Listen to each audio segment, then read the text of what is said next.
The director of our Doctor of Ministry program, Sister Honora, used to give us regular talking tos as we neared the end of our studies. As we were agonizing over our projects and trying to finish the writing, she would, among some other colorful lines, exhort us to nail ourselves to the wood of our desks. It sounds horrible, doesn't it? But that work of defining and then refining our projects, it required that level of effort and focus and discipline.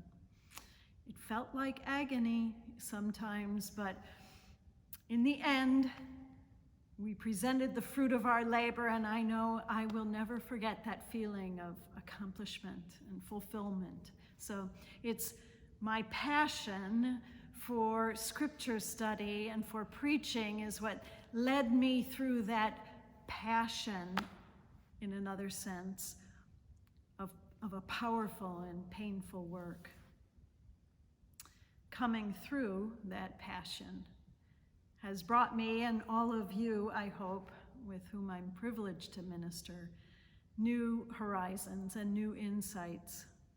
So I turn with that in mind to the wound of the week, which comes from Psalm 22, verse 17. They have pierced my hands and my feet. The image of the nails that fix Jesus to the cross is truly horrifying.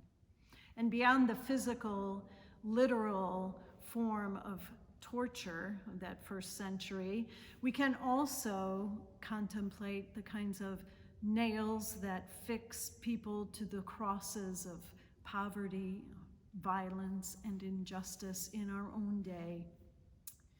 Contemplating those crosses, our own little crosses, great or small, can paralyze us sometimes, and contemplating the crosses of others can surely paralyze us.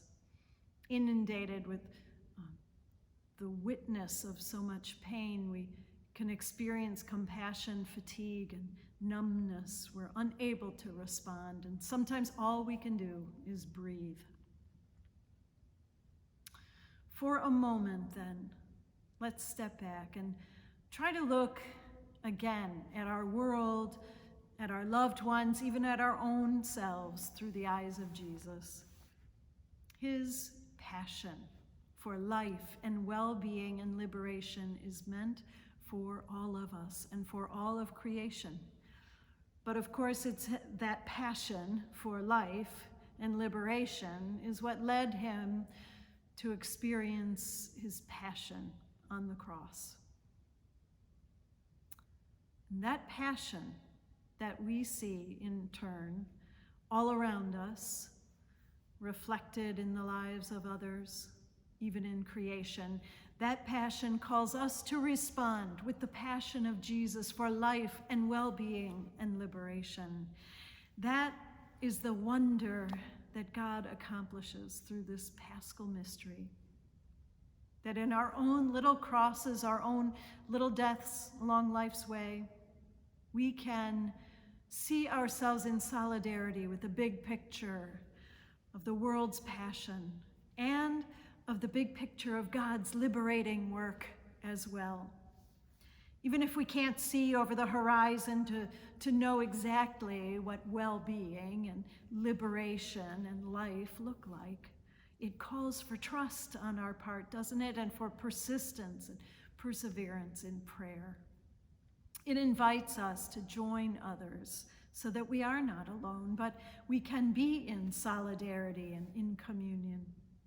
And yes, it asks us to be disciplined to some practice of wellness in mind, body, spirit, so that we can offer wellness to those who need it most.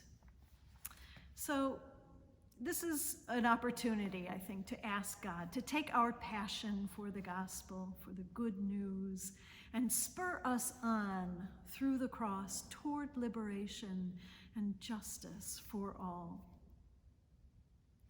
Some questions maybe to get you started thinking. What are you passionate about right now? And if you can't answer that question, it's okay. It's been a tough year.